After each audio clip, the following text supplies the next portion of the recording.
Hello all, this short video is going to show you how you can use the import range function in a Google Sheet to pull only certain pieces of information from a master spreadsheet into a secondary spreadsheet.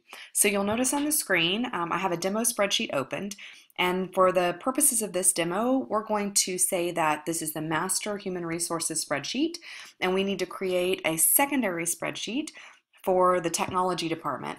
And obviously the technology department doesn't need to have salary information or necessarily length of contract, but they do need to know the name of the person, when they were hired, and maybe even the title of their job.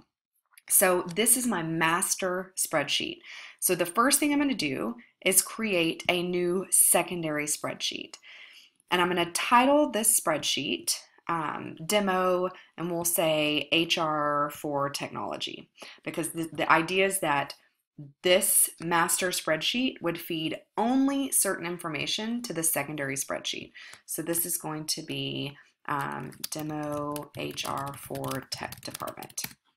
Okay, so in A1, I'm going to type in, click in that cell and hit equal sign and start typing in import range. You notice it pulls from a list of functions that are available. So I select import range and it gives you this little sort of cheat sheet or help section here. So the first thing you have to do is find the spreadsheet ID for your master spreadsheet. So I'm back in my master spreadsheet, and this right here is your spreadsheet ID.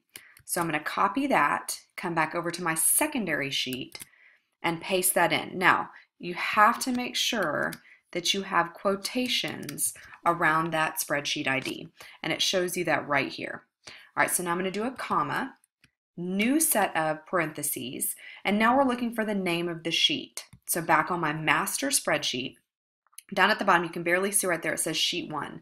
That's the default name for the sheet. If you had multiple tabs along the bottom of this sheet, then you would want to find the name of the tab that you wanted to pull information from. So for this demo, the name is sheet 1, and then you do an exclamation point. And now the next little section here is what columns of information do you need to pull in. So I'm going to click back over to my master sheet, and I want columns A through D. That's all I need to know.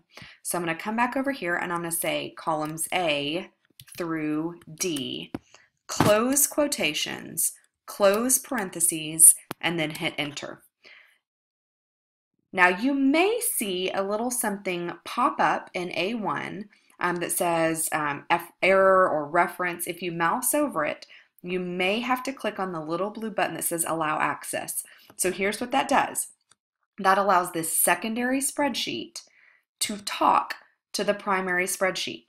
It does not give edit or view rights to any other users. So the idea behind this is your master sheet that we're looking at right here that has all of the information would be shared with your human resources director, maybe her secretary, maybe the superintendent.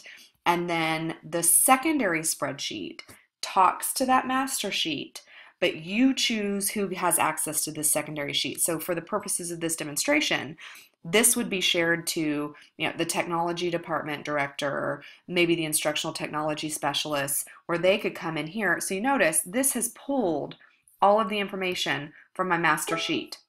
There's no salary information, there's no length of contract. So I'm going to come over here and I can make this my title slide again, or my title row.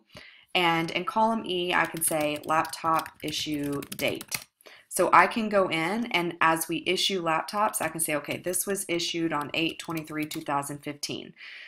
If the Human Resources Department hires somebody new, so I'm going to go back over to our master sheet. Let's say they hire Spider-Man.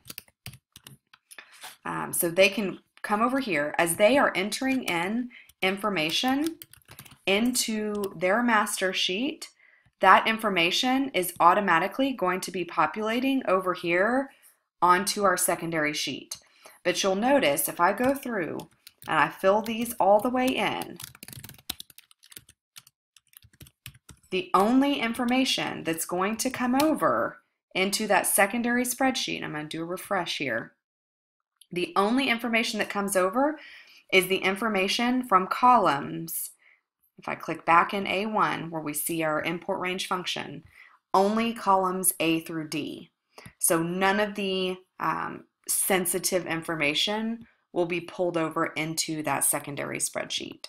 I hope this has been a helpful tip. If you have any questions, feel free to email me at edtechchic@gmail.com, or you can visit www.edtechchic.com for more helpful tips.